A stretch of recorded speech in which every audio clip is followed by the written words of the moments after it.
The learning outcomes of this lesson are getting familiar with the ways to organize for innovation, comprehending the role of partnerships for innovation, and understanding when to outsource innovation.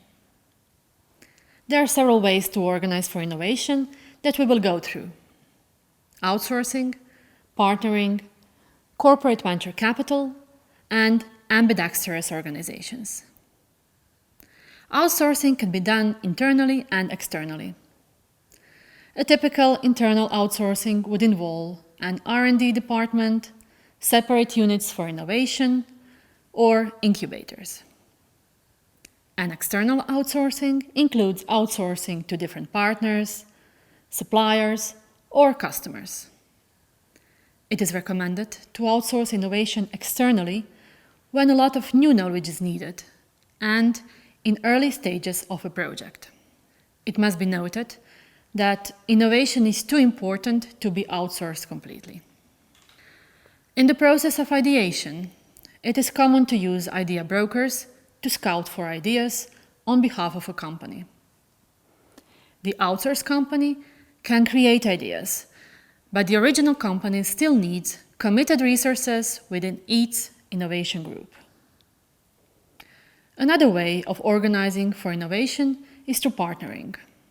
Partnering involves reaching outside for additional ideas and perspectives, and combining these with internal ability. It requires developing and maintaining a relationship and having clear agreements. When thinking about partnerships for incremental innovations, it is suitable to have a long-term cooperation over several projects. But for radical innovations, a partnership should provide access to capabilities that organization lacks for a particular project. Another way of organizing for innovation is to set up a corporate venture capital company that funds projects that are of strategic interest for the main company and that fit with the corporate strategy. Finally, you may set up an ambidextrous organization that engages multiple groups handling different types of innovation projects.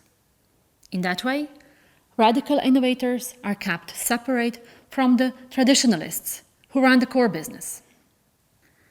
When thinking about organizing for innovation, a major misconception is that innovation is present everywhere in the company, and that all the subjects in the company should be a part of it at all times. It is, though, necessary to create innovation platforms and networks of individuals within these platforms, where those individuals can share ideas with each other. Finally, to summarize the lessons on our organizing for innovation. Setting up an organization for innovation should take into account the type of innovations as well as the stage of the process of innovation. Organizational issues regarding innovation always deal with the issue of what to do inside and what should be done outside, and how to use partnerships.